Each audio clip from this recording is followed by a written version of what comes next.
Hello everyone, welcome my channel time is precious. और आज हम करेंगे क्लास 8 ज्योग्राफी का चैप्टर 5 ह्यूमन रिसोर्सेज का पार्ट 2। इससे पहले वाली वीडियो में हमने फैक्टर्स और अफेक्ट डिस्ट्रीब्यूशन ऑफ पॉपुलेशन के टॉपिक तक कंप्लीट कर लिया था। एंड नेक्स्ट आज हम करेंगे पॉपुलेशन चेंज। ओके, चलो स्टार्ट करते हैं। Population change refers to the change in the number of population during a specific time. तो ये पॉपुलेशन चेंज की डेफिनेशन दे रखी है कि पॉपुलेशन चेंज क्या होता है। अगर किसी स्पेसिफिक टाइम में चेंज आता है नंबर ऑफ पीपल, मतलब पॉपुलेशन में चेंज आता है किसी स्पेसिफिक टाइम में, तो वो पॉपुलेशन चेंज कहलाता है। क्या होगा? पॉपुलेशन चेंज हुई। ऑब्वियसली बात है, यही मीनिंग होगा इसका। ठीक है, द वर्ल्ड पॉपुलेशन कभी स्टेबल नहीं रहती, ये बढ़ती रहती है। जैसे कि फिगर 5.3 में दिखाया गया है, देख सकते हैं कि यहाँ पर पॉपुलेशन धीरे धीरे इंक्रीज़ होने लगी है। ठीक है, तो अब ऐसा क्या है यहाँ पर कि क्यों ऐसे पॉपुलेशन इंक्रीज होती रहती है, घटती रहती है? तो ये किसके चेंजेस की वजह से होता है? Number of birth and death के चेंजेस से होता है। कि किसी ईयर में ऐसा होता है कि बर्थ बहुत ज़्यादा होती है और डेथ कम होती है, तो पॉपुलेशन इंक्रीज हो जाती है। लेकिन अगर ऐसा हो कि बर्थ तो हो रही है लेकिन डेथ बहुत ज़्यादा ईयरली हो रहे हैं, तो इससे क्या होगा? पॉपुलेशन डिक्रीज़ होने लगेगी। या तो बर्थ भी हो रहे हैं और डेथ भी उसी बर्थ के बराबर है कि जितने बर्थ है उतने डेथ है, तो पॉपुलेशन स्टेबल रहेगी पहले जैसे। ठीक है, for an extremely long period of human history, या ह्यूमन हिस्ट्री में जैसे 1800 until 1800 क्या है, जो वर्ल्ड की पॉपुलेशन थी वो बहुत धीरे धीरे ग्रो हो रही थी। लार्ज नंबर ऑफ जो बेबीज थे वो तो बॉर्न हो रहे थे, लेकिन जो डेथ थी वो बहुत ज़्यादा जल्दी होती जाती है। किस लिए हो रहा था? This was there were no proper health, ना ही कोई फैसिलिटीज़ थी, हेल्थ फैसिलिटीज़। सफिशिएंट फूड जो था वो भी अवेलेबल नहीं था सभी लोगों के लिए। फार्मर्स भी एबल नहीं थे कि वो इतना फूड रिक्वायरमेंट सभी पीपल के लिए कर सके। ठीक है, तो इससे रिजल्ट क्या आया कि टोटल इंक्रीज इन पॉपुलेशन बहुत धीरे बढ़ रहा था, स्लो हो रहा था। ठीक है, 1804 में जो वर्ल्ड की पॉपुलेशन थी वो 1 बिलियन में पहुंची। 155 ईयर्स बाद 1959 में जो वर्ल्ड की पॉपुलेशन थी वो 3 बिलियन पे पहुंच गई। This is often called population explosion. तो इसे ही पॉपुलेशन एक्सप्लोजन कहा जाता है। अब मैं आपको इसकी अच्छी सी डेफिनेशन बताऊं कि पॉपुलेशन एक्सप्लोजन क्या होता है। तो उसके लिए आप पहले ये देख लें कि जैसे मैं एग्जांपल दे रही हूँ आपको कि जैसे मान लो हमारा 18 अभी कितना चल रहा है, 18 मतलब पहले का टाइम पीरियड है 1804 में। फॉर एग्जांपल मान लो 1 बिलियन जो थी आपकी पॉपुलेशन थी। 1959 में क्या हो गया, इसकी पॉपुलेशन हो गई 3 बिलियन। ठीक है, देन उसके बाद 1999 में जो पॉपुलेशन थी वो आपकी 6 बिलियन हो गई। ठीक है, 230 में, ये मतलब आगे का टाइम है कि धीरे धीरे क्या हो रही है, पॉपुलेशन बढ़ रही है, 8.6 बिलियन हो गई। ठीक है, देन उसके बाद 2050 में कितनी होगी पॉपुलेशन आपकी? 2050 तक आपकी पॉपुलेशन होगी 9.8 बिलियन। ठीक है, देन उसके बाद आपकी पॉपुलेशन हो गई मान लो वो 11.2 बिलियन। तो ये क्या हो रहा है यहाँ पर पॉपुलेशन जो हो रही है वो इंक्रीज़ हो रही है ना। कि पहले 1804 में 1 बिलियन था, फिर 1959 में 3 बिलियन हो गया, फिर 1999 में 6 बिलियन हो गया, 230 में 8.6 बिलियन, 250 में 9.8 एंड देन 11.2 बिलियन। तो इस तरीके से क्या हो रही है, हमारी पॉपुलेशन धीरे धीरे इंक्रीज़ हो रही है। तो इसी को कहा जाता है पॉपुलेशन एक्सप्लोजन। तो इसकी एक डेफिनेशन है कि population explosion refers to the sudden and rapid rise in the size of the population. तो इसे कहा जाता है पॉपुलेशन एक्सप्लोजन, मतलब कि सडन या रैपिड राइज होना साइज ऑफ पॉपुलेशन में। ठीक है, तो वो पॉपुलेशन एक्सप्लोजन कहा जाता है। अब इसके बहुत सारे रीजंस होते हैं पॉपुलेशन एक्सप्लोजन के कि पॉपुलेशन कैसे बढ़ रही है। तो देखो, बर्थ रेट है उसमें इंक्रीज़ हो रहा है, मतलब बर्थ क्या हो रहे हैं, बर्थ जो हो रहे हैं वो ज़्यादा हो रहे हैं। ठीक है, बर्थ हमारा ज़्यादा हो रहा है, ये इंक्रीज़ हो रहा है। ठीक है, अब डेथ जो डेथ है वो क्या हो रही है, कम हो रही है, डिक्रीज़ हो रही है। ठीक है, जो लाइफ एक्सपेक्टेंसी है, जैसे यहाँ पर मैंने आपको बताया था लाइफ एक्सपेक्टेंसी, तो इसमें क्या था कि एक एवरेज ईयर्स होता है ना नंबर ऑफ़ पीपल का, कि वो कितना एक्सपेक्ट टू लिव कर रहे हैं, मतलब कितना वो जी रहे हैं। तो ये एवरेज तो लाइफ एक्सपेक्टेंसी होता है। ठीक है, ये ठीक है, तो इम्प्रूव आता है लाइफ एक्सपेक्टेंसी में कि लोग ज़्यादा जी पाते हैं। और क्या होता है, हेल्थ फैसिलिटीज़ अच्छी हो जाती हैं। ठीक है, और भी बहुत सारे रीज़न है। मेडिसिन जो है वो भी अच्छा बेटर सप्लाई होता है उसका भी। ठीक है, चलो अब देखते हैं कि क्या लिखा है। यहाँ तक पढ़ा था मैं। इन 1919 में 40 साल बाद 6 बिलियन, मतलब इसका डबल हो गया, 3 बिलियन का डबल हो गया 6 बिलियन। तो मेन रीज़न क्या है, इसकी better food supplies, medicine, death जो है वो कम हो रही है, तो number of birth still remain high. तो ये धीरे धीरे हाई हो रहा है बर्थ रेट। तो इससे क्या हो रहा है, हमारे पॉपुलेशन एक्सप्लोजन बढ़ रहा है बहुत ज़्यादा रैपिडली। अब देखो, birth are usually major with birth rate. जो बर्थ होता है वो यूजुअली मेजर किससे किया जाता है, बर्थ रेट से। जो नंबर होता है नंबर ऑफ लीव बर्थ पर 1000 पीपल, मतलब कि आपके जितने number of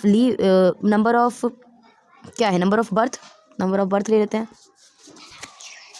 number of birth upon 1000 people. ठीक है, तो इस तरह से बर्थ रेट निकाला जाता है। अब उसी तरीके से डेथ रेट निकाला जाता है कि नंबर ऑफ डेथ अपॉन में 1000 पीपल। ठीक है, अब माइग्रेशन क्या होता है, देखो ये इंपॉर्टेंट है थोड़ा, इनकी मतलब चीज़ों को लर्न करके रखना कि डेथ रेट कैसे मेजर किया जाता है, माइग्रेशन क्या होता है। ये मूवमेंट होता है पीपल का in and out of an area.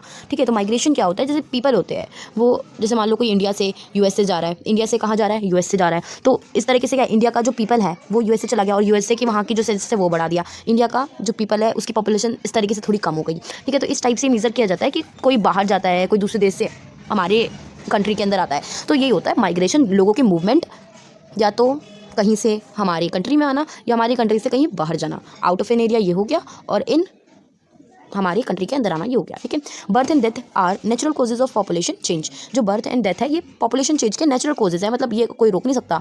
ठीक है, ये होना है तो होएगा ही। The difference between the birth rate and the death rate, इसे क्या कहते हैं, नेचुरल ग्रोथ रेट। ठीक है, तो इसे नेचुरल ग्रोथ रेट कहते हैं।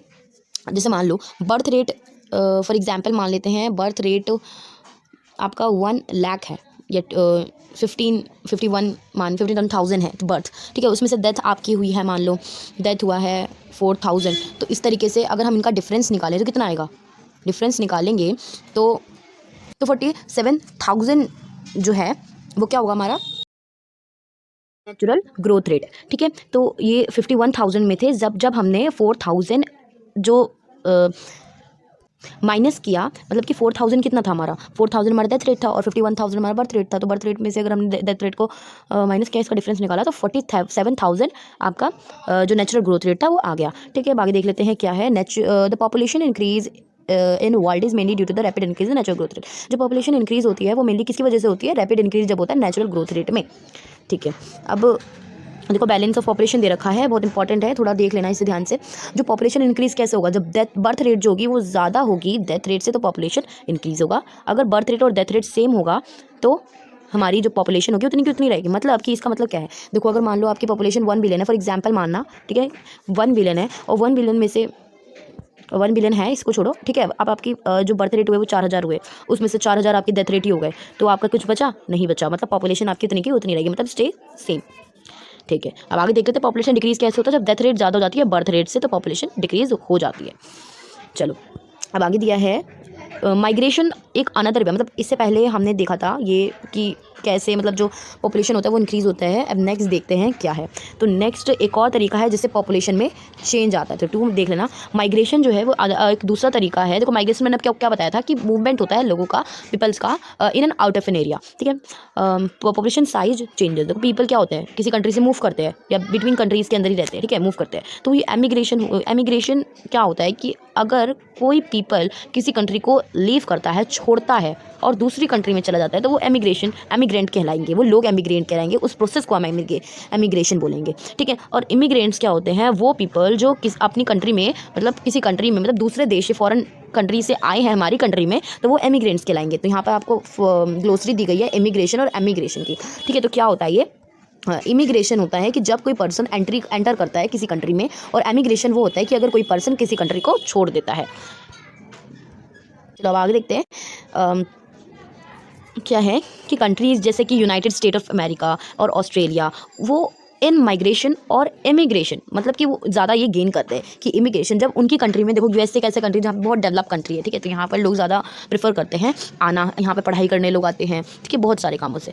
ठीक है, या बस जाते हैं यहाँ पर आकर। ठीक है, तो इससे क्या होता है कि ये सब जो कंट्री हैं यूएसए, तो इसमें क्या होता है ये ज़्यादा इमिग्रेशन को हम इन माइग्रेशन भी कहते हैं। ठीक है, तो ये ज़्यादा गेन करते हैं, तो इससे इनकी पॉपुलेशन ज़्यादा होती है। अब सुदान है, देखो सुदान ऐसी कंट्री है जहाँ पे लोग लॉस ऑफ पॉल्यूशन है, क्योंकि लोग जो होते हैं वहाँ से एमिग्रेंट्स ज़्यादा लोग होते हैं वहाँ के, कि वो उस कंट्री को छोड़कर चले जाते हैं। A general trend of the international migration, अब देखो जनरल ट्रेंड क्या है कि लोग ज़्यादा माइग्रेशन क्यों करते हैं।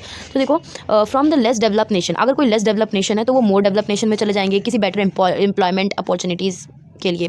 ठीक है, with in the country large number of people move कर जाते हैं विद इन द कंट्री, मतलब अपनी कंट्री के अंदर। जैसे अपनी कंट्री का एग्जांपल दे तो इंडिया है, तो इंडिया में कोई रूरल एरिया है, कोई गाँव की जगह है या कोई अदर स्टेट है, तो वहाँ का जो लोग क्या होते हैं वो उस स्टेट को छोड़कर या उस गांव को छोड़कर दिल्ली में आ जाते हैं। तो वो क्यों आते हैं, दिल्ली में ज़्यादा अपॉर्चुनिटीज़ है एम्प्लॉयमेंट की, बेटर एम्प्लॉयमेंट की। ठीक है, तो इस वजह से अब with in the country large number जो पीपल होते हैं वो रूरल एरिया को छोड़कर अर्बन एरिया में चले जाते हैं। ठीक है, किसकी सर्च में, एम्प्लॉयमेंट, एजुकेशन, हेल्थ फैसिलिटीज़। अब गाँव में क्या होता है कि ज़्यादा हेल्थ फैसिलिटीज़ अच्छी नहीं होती है, एजुकेशन फैसिलिटीज़ भी अच्छी नहीं होती, तो एम्प्लॉयमेंट भी ढंग का नहीं मिलता है, तो इसलिए लोग छोड़कर उस रूरल एरिया को अर्बन एरिया में आ जाते हैं। अब नेक्स्ट टॉपिक है हमारा patterns of population change. Okay, चलो पढ़ते हैं। Rates of population growth vary across the world. अब रेट ऑफ जो पॉपुलेशन है ग्रोथ वो अक्रॉस द वर्ल्ड वेरी करता है, ठीक है। Although the world's total population is rising rapidly, सभी मतलब जो वर्ल्ड की जो पॉपुलेशन है वो रैपिड राइज कर रहा है, बट ऐसी कुछ कंट्रीज़ हैं जिनकी ग्रोथ जो है वो बाकी कंट्रीज़ की तरह नहीं है। कुछ कंट्री हैं जैसे केन्या हो गया, तो यहाँ की पॉपुलेशन क्या है, बहुत हाई पॉपुलेशन ग्रोथ है, ग्रोथ रेट है, ठीक है। They had both high birth rate और डेथ रेट, वहाँ पर हाई बर्थ रेट भी बहुत ज़्यादा है, डेथ रेट भी बहुत ज़्यादा है। Now with improving health care death rate have fallen. अब अगर वहाँ की हेल्थ केयर जो है वो ज़्यादा अच्छे से इंप्रूव हो जाता है तो डेथ रेट क्या होंगी, गिरने लगेंगी, फॉल होते जाएंगी, मतलब कम हो जाएंगी। तो बर्थ रेट क्या हो जाएगा, हाई हो जाएगा, तो इससे ग्रोथ रेट भी हाई हो जाएगा, ठीक है। इन कंट्रीज़ जैसे कि यूनाइटेड किंगडम, पॉपुलेशन क्या है वहाँ की, बहुत स्लो है, क्योंकि वहाँ की लो डेथ है और लो बर्थ रेट है, ना ही इतनी बर्थ है और डेथ भी बहुत कम है, तो इसलिए वहाँ की जो पॉपुलेशन है वो क्या है, बहुत स्लो बढ़ रही है। अब आगे देखते हैं, तो यहाँ पर आपको दे रखा है figure 5.5 world different rates of the population growth, ठीक है। तो देखो यहाँ पर रेट है, अब यहाँ पर देखो ब्लू वाला क्या है, वेरी हाई 3% और मोर एनुअल रेट्स है नेचुरल इंक्रीज का, ठीक है। तो जो ये ब्लू वाला है, मतलब यहाँ पर जो ये वाले एरिया हैं आपके, ये वाले जो एरिया हैं ये सब, ठीक है, ये जो वाले जो एरिया हैं ब्लू वाले, इनमें क्या हो रहा है, इनमें जो पॉपुलेशन है वो बहुत ज़्यादा जल्दी इंक्रीज़ हो रहा है, रैपिडली इंक्रीज़ हो रहा है। अब ये देखो ये थोड़ा पीच कलर का यहाँ पर ये वाली जगह जो है, ठीक है, ये वाली जगह यहाँ पर जो है हाई है पॉपुलेशन, बट इतनी नहीं है जितनी ब्लू वाले की है। अब मॉडरेट नॉर्मली जो नॉर्मली धीरे धीरे पॉपुलेशन बढ़ रही है, जैसे इंडिया है, ठीक है, यहाँ पर ये सब जो जगह है ग्रीनलैंड वगैरह, ठीक है, यहाँ पर चाइना, इंडिया, ठीक है, ये वाली जगह। अब आगे देखो जो लो है, जिसकी पॉपुलेशन बहुत ही ज़्यादा लो है वो भी है यहाँ पर, और बाकी जिनकी बिल्कुल ही नहीं है तो वो विदाउट कलर, ठीक है, जैसे कि ये वाली जगह हो गई यहाँ पर, ठीक है। अब आगे देखते हैं population composition, how crowded a country, it is not little to की लेवल ऑफ इकोनॉमिक डेवलपमेंट। देखो हम ये नहीं देखेंगे कि ऐसा नहीं है कि अगर कंट्री में बहुत ज़्यादा पॉपुलेशन है, बहुत अच्छी क्राउडेड कंट्री है, तो ज़रूरी नहीं कि उसका इकोनॉमिक डेवलपमेंट भी बहुत अच्छा होगा। अब देखो बांग्लादेश में और बांग्लादेश और जापान है, दोनों ही बहुत ज़्यादा डेंसली पॉपुलेटेड है, लेकिन जापान ज़्यादा इकोनॉमिकली डेवलप्ड है बांग्लादेश से, ठीक है। To understand the role of the people as a resource, अगर हमें पीपल को एज अ रिसोर्स अंडरस्टैंड करना है तो हमें ये नीड है कि हम उन्हें अच्छे से नो करें, मोर अबाउट देयर क्वालिटीज़, ठीक है। People vary greatly in their age, people इस पे मतलब बहुत ज़्यादा ग्रेटली वेरी करता है कि उनका एज क्या है, सेक्स क्या है, लिटरेसी लेवल क्या है, उनका हेल्थ कंडीशन क्या है, ऑक्यूपेशन इनकम लेवल। अब देखो अगर ऐसा है कि उस कंट्री में पॉपुलेशन तो ज़्यादा है लेकिन जो एज है वो बहुत कम है, मतलब कि 40 साल से बहुत ज़्यादा कम है और ज़्यादा नहीं, उससे ज़्यादा नहीं है, ठीक है। इस तरीके से अगर 40 साल से बहुत कम एज के ज़्यादा लोग हैं या 30 ईयर्स से बहुत कम एज के ज़्यादा लोग हैं, तो वहाँ पे क्या होगा, अब एज ज़्यादा कम है तो वो इतने ज़्यादा डेवलप नहीं हो पाएंगे, या उनकी हेल्थ फैसिलिटीज़ अच्छी नहीं है, ठीक है, कोई health condition, occupation, income level भी उनका अच्छा नहीं है, तो वो कैसे ही कर पाएंगे। It is essential to understand these characteristics, तो इन कैरेक्टरिस्टिक्स, पीपल की कैरेक्टरिस्टिक्स को अंडरस्टैंड करना बहुत ज़्यादा ज़रूरी है। पॉपुलेशन कंपोजिशन देखो इंपॉर्टेंट है, पॉपुलेशन कंपोजिशन की डेफिनेशन है कि population composition refers to the structure of the population. Population composition क्या होता है, ये स्ट्रक्चर होता है पॉपुलेशन का। The composition of population help us to know, जो कंपोजिशन ऑफ पॉपुलेशन होता है ये हमें क्या जानने में मदद करता है कि कितने मेल हैं, कितने मेल और फीमेल हैं, कितने एज हैं, एज ग्रुप हैं, किस एज से वो बिलोंग करते हैं, ठीक है, वो कितने एजुकेटेड हैं, उनके किस तरह के ऑक्यूपेशंस हैं, इनके एम्प्लॉयड में, ठीक है, उनके इनकम लेवल क्या है, हेल्थ कंडीशन क्या है, ये सब जानने में जो कंपोजिशन ऑफ पॉपुलेशन है ये मदद करता है, ठीक है। As interesting way of studying the population composition, एक बहुत ही ज़्यादा इंटरेस्टिंग तरीका है पॉपुलेशन कंपोजिशन को स्टडी करने का किसी कंट्री के, बाय लुकिंग पॉपुलेशन पिरामिड देख के, ठीक है। अब इसको हम एज सेक्स पिरामिड भी कहते हैं। अब ये दिया है आपको पिरामिड, तो यहाँ पर हम क्या देख सकते हैं कि यहाँ पर सबसे पहले तो बर्थ ज़्यादा हुए हैं और ये धीरे धीरे करके इस टाइप से ओल्ड एज पे आ गया है, ठीक है। यहाँ पर आपका नॉर्मली जो इनकम के लिए जो लोग होते हैं जो कमाते हैं, ठीक है, वो आ गए। अब पढ़ते हैं क्या है जो पॉपुलेशन पिरामिड है, वो ये दिखाता है कि टोटल पॉपुलेशन जो है वो डिवाइड कितनी कौन से एज में डिवाइडेड है, ठीक है। अब इनका परसेंटेज क्या है टोटल पॉपुलेशन का, सब कितने मेल हैं, कितने फीमेल हैं, कौन से ग्रुप के कौन से लोग हैं, ठीक है। तो ये पॉपुलेशन पिरामिड है। आगे देखते हैं, the shape of the population pyramid tells the story of the people and particular country in that particular country. तो यहाँ पे क्या है, जो शेप है पॉपुलेशन पिरामिड का वो हमें स्टोरी बताता है पीपल की एंड द पर्टिकुलर कंट्री की, ठीक है। जो नंबर है चिल्ड्रन का 15 ईयर्स से below are shown that the bottom and the reflect of the level of birth. अब देखो क्या है, ये केन्या का पॉपुलेशन पिरामिड है। यहाँ पर क्या बता रहा है कि यहाँ पर पॉपुलेशन बर्थ कितनी हुई है, बर्थ यहाँ पर ज़्यादा है, लेकिन लोग जो है वो ज़्यादा एंड तक नहीं जी पा रहे हैं, जल्दी उनकी डेथ हो जा रही है, ये दिखा रहा है यहाँ पर। ठीक है, बिल्कुल कह सकते हैं बूढ़ी वाली एज में नहीं आ रहे हैं ये लोग। शोन एट द बॉटम, नीचे दिखाया गया है लेवल ऑफ बर्थ रिफ्लेक्ट करता है। अब साइज ऑफ द टॉप, अब टॉप में क्या दिखा रहा है, टॉप में आपको नंबर ऑफ एज ग्रुप दिखा रहा है कि 65 ईयर से अबव है, तो वो दिखा रहा है कि नंबर ऑफ डेथ। अब यहाँ तक जाने में आपको दिखा रहा है ना कि डेथ बहुत ज़्यादा हो गई है, कम मतलब लोग हो गए हैं। ठीक है, कम ओल्ड एज वाले ग्रैंड पर्सन्स हैं। अब आगे देखते हैं, जो पॉपुलेशन पिरामिड है वो हमें ये भी बताता है कि how many independents and there are country, अब कितने डिपेंडेंट्स हैं। दो ग्रुप डिपेंडेंट होते हैं कि अनडिपेंडेंट होते हैं। एज बिलो 15 ईयर्स, ये एल्डरली डिपेंडेंट्स, और एज 16 ईयर्स। अब देखो क्या है, मैं आपको बताती हूँ। अब देखो, मैं डिपेंडेंट और यंग डिपेंडेंट और ओल्ड डिपेंडेंट क्या होता है। देखो, एल्डरली डिपेंडेंट, अब ये वाली जो एज होती है 60 में रिटायर हो जाते हैं, तो ये वाली जो एज होगी यहाँ से यहाँ तक, तो जो ये वाली एज होगी, ये क्या होते हैं, ये कमाते हैं। बट इनके नीचे वाली जो एज हो गई, इनके ऊपर वाली और इनके नीचे वाली, अब देखो ये तो यंग डिपेंडेंट है, ये अभी जवान हो गए। ठीक है, ये हो गए हमारे यंग डिपेंडेंट। ये डिपेंडेंट है ना भाई, अब खुद से कमा के तो नहीं खा सकते। अब बाकी जो हो गए, जो काम धंधा नहीं कर सकते, तो ये एल्डर डिपेंडेंट हो गए, बड़े बूढ़े बुजुर्ग। ठीक है, तो अब ये कमाएंगे तो नहीं। अब जो बीच वाले हैं 32 उसके ऊपर तक 60 साल तक, तो वो लोग ही कमा पाते हैं। इन पे डिपेंड होते हैं ये दोनों, यंग डिपेंडेंट और एल्डर डिपेंडेंट और यंग डिपेंडेंट, ये इन पे डिपेंड होते हैं। ठीक है, अब आगे क्या है, those working age are economically active. बाकी जो बच्चे उनकी वर्किंग एज होती है बहुत एक्टिव एज होती है। जो पॉपुलेशन पिरामिड है कंट्री की, किसी का एक कंट्री की, which birth and death rates both are high and broad at the base the rapidly narrows towards the top. This is because, क्यों होता है ऐसा, क्योंकि जो मैनी चिल्ड्रन होते हैं वो बॉर्न होते हैं और लार्ज परसेंटेज क्या हो जाती है, डेड हो जाती है एंड तक जाने में, मतलब कि बिल्कुल 100 साल या बिल्कुल जो बहुत ही ज़्यादा बुजुर्ग हो जाते हैं उस टाइम तक, बच्चे की एज तक, बुजुर्ग होने तक बहुत ज़्यादा नहीं जा पाते, जल्दी डेथ हो जाती है। तो वो केन्या वाले में, जो केन्या है वहाँ की पॉपुलेशन पिरामिड है ये। तो यहाँ पे क्या दिखा रहा है कि यहाँ तक आते आते जो ये वाली एज होती है, ठीक है, यहाँ पर जो बर्थ है जो हुई है वो एंड तक नहीं जा पा रही है, यही दिखा रहा है ये। ठीक है, बीच में यहीं पर इनकी डेथ हो रही है, ज़्यादा से ज़्यादा यहाँ पर डेथ हो जा रही है लोगों की। ठीक है, इस एज तक आते आते। ठीक है, फ्यू बिकम्स एडल्ट्स, और बहुत ही कम एडल्ट्स एडल्ट्स तक जा पा रहे हैं। They are very few old people, और बहुत ही कम ओल्ड पीपल है। तो ये सिचुएशन पिरामिड था केन्या का, कि यहाँ पर बर्थ तो ज़्यादा हो रही थी बट एंड तक जाते जाते, ओल्ड एज तक जाते जाते उनकी डेथ हो जा रही है।